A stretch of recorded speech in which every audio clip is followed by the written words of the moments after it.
नमस्ते दोस्तों। आज मैं अवधि में एक गीत सुनाने जा रही हूँ। पसंद आए तो लाइक करना, सब्सक्राइब करना, शेयर करना। पूरबू के देशवा से आवई रावण जोगिया, अरे आवई रावण जोगिया। अरे ससुर दुआरे डेरा डारई रावण जोगिया। ससुरुता दिहे आपन चढ़ने का हाथिया, अरे चढ़ने का हाथिया। अरे ताबो नाही डेरवा उठावई रावण जोगिया। अरे ताबो नाही डेरवा उठावई रावण जोगिया।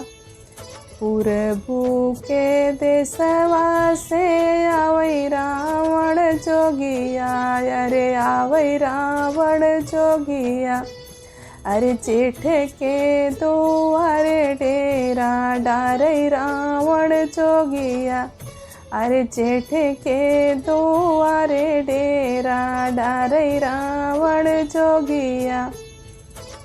जेठवाता दिहे आपन चढ़ने का घोड़वा, अरे चढ़ने का घोड़वा। अरे ताबो नाही डेरवा उठावई रावण जोगिया।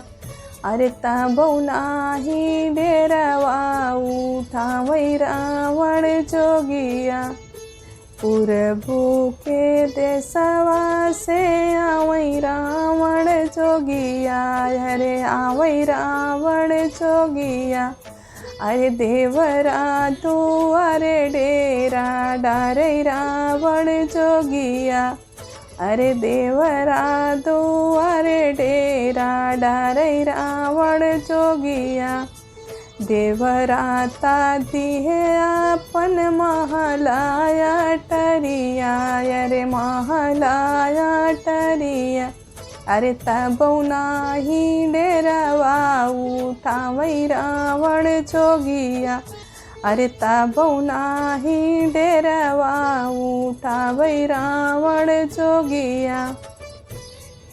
पूरबू के देशवा से आवई रावण जोगिया, अरे आवई रावण जोगिया। अरे पिया के दुआरे डेरा डारई रावण जोगिया। अरे पिया के दुआरे डेरा डारई रावण जोगिया। पिया बाता दिहे आपन लाहुरी बहिनिया, अरे लाहुरी बहिनिया। अरे खुशी मन से डेरवा उठावई रावण जोगिया। अरे खुशी मन से डेरवा उठावई रावण जोगिया।